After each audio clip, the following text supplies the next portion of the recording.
Sri Chandrasekharendra Saraswati Vishwa Mahavidyalaya, deemed to be University, Kanchipuram, Tamil Nadu. Admission open. Apply online at www.kanchiuniv.ac.in.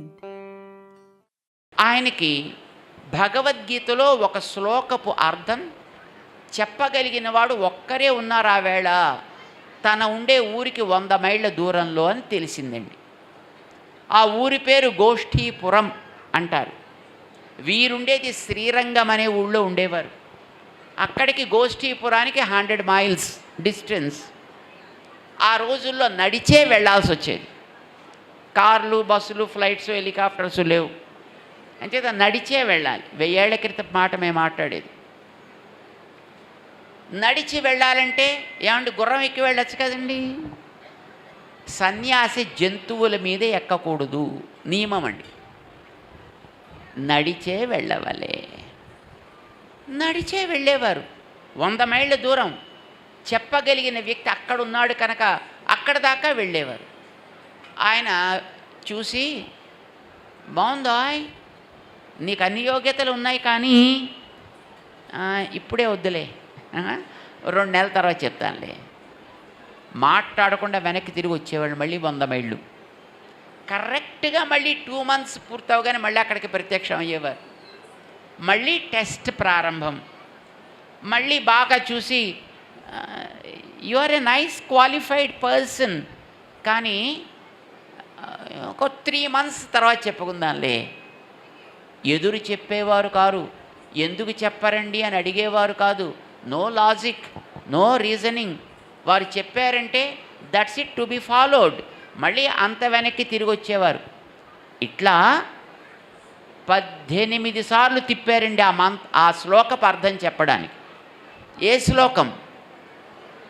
భగవద్గీతలో చివరి శ్లోకం. మనందరికీ వచ్చిన శ్లోకమేనండి అది. సర్వధర్మాన్ పరిత్యజ్య. తర్వాత అమ్మా కరెక్ట్. తర్వాత ఇలా ఉంటే ఎలాగండి? అన్యాయం కదండి. ఈ దేశంలో పుట్టి మనకి భగవద్గీత కూడా రాదంటే ఎట్లాగండి? చదవండి. ఈసారి నుంచైనా, ఈవేళ నుంచైనా చదవండి. ఎన్ని శ్లోకాలు ఉంటాయి భగవద్గీతలో? అది తెలిస్తే ఇక్కడ ఎందుకు ఉంటామండి?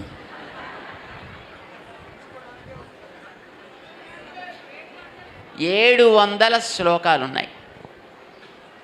ఎగ్జాక్ట్లీ 700. రోజుకి ఒక్క శ్లోకం మీరు కంఠస్థం చేసిన 2 ఏళ్లలో మొత్తం భగవద్గీత అంతా మీకు స్వాధీనం అవుతుంది. కాపీ రైట్స్ ఎవరికి లేవు.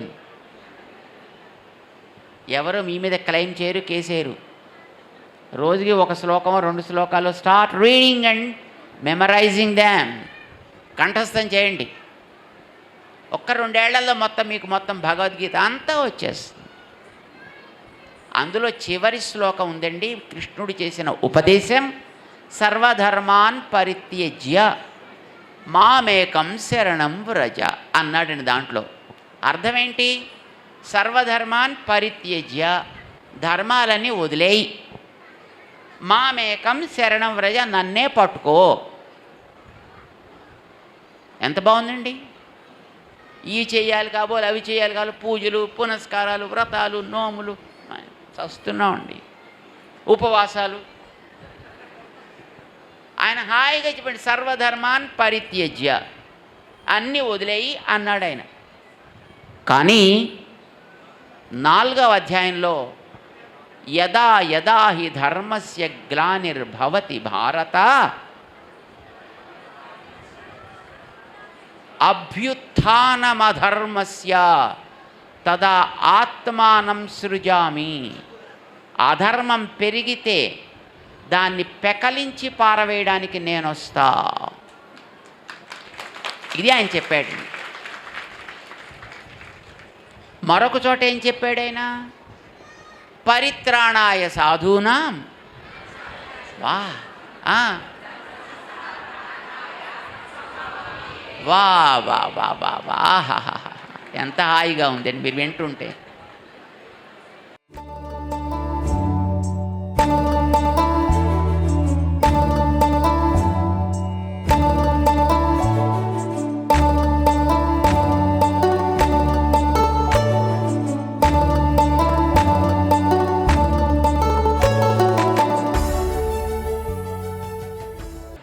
సంస్థాపనార్థాయ సంభవామి. స్థాపనం అంటే నిలబెట్టడం, ఉత్త నిలబెట్టడం కాదు, సంస్థాపన కోసం, స్థిరంగా నిలబెట్టడం కోసం నేను వస్తానన్నాడు. ఒక చోటేమో నిలబెట్టడానికి వస్తా అన్నాడు, చివరికి వెళ్ళేటప్పటికేమో సర్వధర్మాన్ శుభ్రంగా అని వదిలేవయ్యా అన్నాడు. ఇది పొసగుతుందే? బుద్ధి ఉన్నవాడు ఆడే మాటలేనా ఇవి? ఏమండి, ఒక చోటేమో స్థాపన కోసం వస్తానంటాడా, ఒక చోటేమో వదిలేయన్నీ అంటాడా? అంటే ఇదే కాస్త ఇదేమన్నా స్క్రూ లూజ్ అయ్యనా అనిపించదండి? ధర్మస్థాపన కోసం వస్తానన్న తానే ధర్మాన్ని వదులు అన్నాడంటే అందులో ఏదో మతలబు ఉండి ఉంటుంది, దాంట్లో ఏదో రహస్యం ఉండి ఉంటుంది. ఏమిటా రహస్యం? ఆయన అన్న మొదటి మాట తప్ప, రెండవ మాట తప్ప, రెండూ రైటా, రెండూ తప్ప? ఏమిటి దాని యొక్క అసలు తాత్పర్యం? ఇది తెలిసిన ఆయన ఉన్నట్టండి అక్కడ గోష్ఠీపురంలో. అందుకోసం వెళ్ళారు రామానుజుల వారు 18 సార్లు నడిచి, all the way 200 miles, go come go come go come. ఇంకా 18వ సారికి గురువుగారికి విసుగొచ్చి, రామానుజుల వారికి కాదు, తిరిగిన ఈయన, ఇంకా గురువుగారికి విసుగొచ్చి, ఇంక ఈయన వదిలేటట్టు లేడురా బాబు, ఇంక ఏదో చెప్పాలి కాబోలు అని అనుకుని ఆయన పిలిచి, ఇది ఎవ్వరికీ నువ్వు రివీల్ చేయడానికి వీలు లేదు సుమా అని ఒట్లు తీసుకుని అప్పుడు ఆయనకి మంత్ర అర్థాన్ని చెప్పారు. విన్నారు రామానుజులు, అమ్మో ఇంత గొప్ప అర్థమా ఇది? జనాలకి ఇంత గొప్ప అర్థం తెలియకపోతే ఈ జనాలంతా నష్టపోరా? కొంతమంది ధర్మం వదిలేయాలి కాబోలు అనుకుంటారు, కొంతమంది ఏదో చెప్పిన వాడికి సరైన బుర్ర లేదు కాబోలు అనుకుంటారు, మరి కొంతమంది మరో రకంగా అనుకుంటారు. ఇలాంటి అపార్థాలు పోగొట్టాలంటే ఈ వాస్తవ అర్థమేదో అది అందరికీ చెప్పాలి, తెలియాలి అని అనుకుని గురువుగారి దగ్గర నుంచి బయటికి రాగానే అక్కడ పక్కన ఒక పెద్ద గోపురం ఉంటే ఆ గోపురానికి పైకెక్కి ఈయన వెళ్ళి వచ్చే టైంలో దారిలో ఉండే వాళ్ళంతా చూసి, అయ్యో రామానుజుల వారు ఇంత గొప్ప పండితులు, మీకే వారు చెప్పకపోతే మా లాంటి వాళ్ళకేం చెప్తారండి? మాకే తెలియకపోతే మా బతుకులేం కానండి, మా జీవితాలు ఎట్లా బాగుపడేనండి, ఇది మాకెప్పుడు తెలిసేనండి? ఇలా అడుగుతుంటే రామానుజాచార్యుల వారు వాళ్ళందరినీ చూసి, దిగులు పడకండర్రా, నాకే కనుక లభించినట్లయితే తప్పకుండా నేను మీ అందరికీ దాన్ని షేర్ చేస్తా, దాన్ని మీ అందరికీ నేను అందిస్తా, ఇలా ప్రామిస్ చేశారండి వీరు. కనుక వీరు వెళ్ళినప్పుడు ప్రతిసారి అంతమంది వీరి దగ్గరికి వస్తూ చూస్తుండేవారు, అలాగా చాతక పక్షుల్లాగా. ఈసారి కూడా వచ్చారు. 18th టైం వీరు లోపలికి వెళ్ళారు, గురువుగారు ఉపదేశం అయితే చేశారు. వీరు బయటకు వచ్చేటప్పటికి అంతమంది ఇలా నిలబడి ఉన్నారండి అక్కడ. స్వామి మీకు చెప్పారా గురుగారు? చెప్పారు. మరి మా గతి ఏంటి, మాకు మీరు ఇచ్చిన ప్రామిస్ ఏంది అని అడిగారండి వారు. I stand on my promise, నేను మీకు తప్పకుండా చెప్తానని చెప్పా, తప్పకుండా చెప్తా రండి అని ఆ గోపురం దగ్గరికి వెళ్ళి పైకెక్కి అందరినీ పిలిచి ఆ మంత్రాన్ని వీరు లోకానికి వెదజల్లారు, లోకానికి వెదజల్లారు.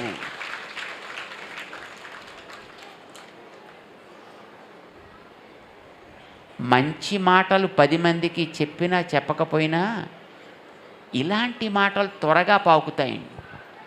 ఏమండి, ఇప్పుడు మనం పెద్ద ఇంతసేపు మేము ఉపన్యాసం చెప్పామనుకోండి, పాప మీరంతా వింటున్నారు కదా, ఇంటికి వెళ్ళాక మీ వాళ్ళంతా అడుగుతారు కదా, ఏందో ఆలయానికి పోయి ఇచ్చినావు, గంటసేపు కూర్చున్నావు, ఏందో చెప్పిండ్రట పంతులు, నీకేం అర్థమైనా, ఏం చెప్పినారోయ్ అని అడిగారు అనుకోండి మిమ్మల్ని.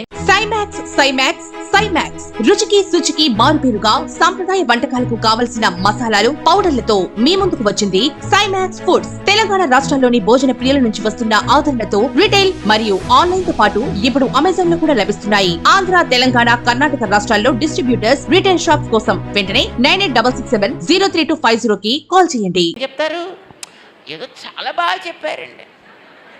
అరే ఏం చెప్పినారు, చాలా బాగా చెప్పారు అనుకో, చెప్పడానికి మాటలు రావండి. కానీ ఎక్కడైనా ఏదైనా ఆక్షేపించదగిన ఒక మాట మనకి తెలిసింది అనుకోండి, వాట్సాప్ అక్కర్లేదండి, మొత్తం ప్రపంచం అంతా తిరిగేస్తుందండి ఆ మాట, అంత ఫాస్ట్గా వెళ్ళిపోతుంది. పాపం ఈ రామానుజుల వారు చెప్పిన మాట కూడా టక్కుమని గురువు గారి ఇంటికి మెసేజ్ వెళ్ళిపోయింది.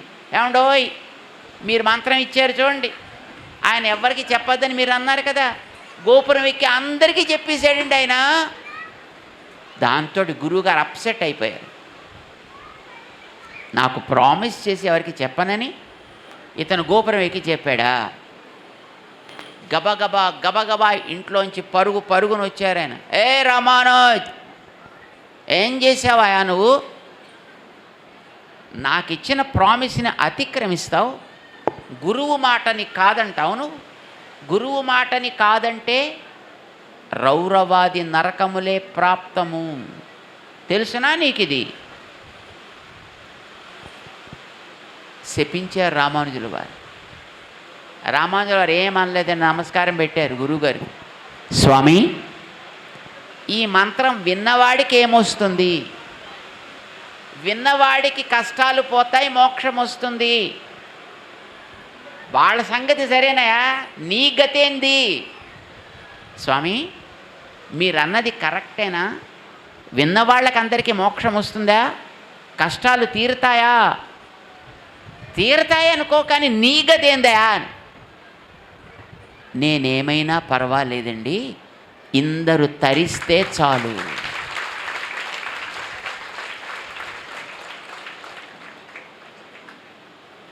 పోయేది నరకానికి నేను ఒక్కడనే కదా, తరించేది ఈ లోకం అంతా కదా.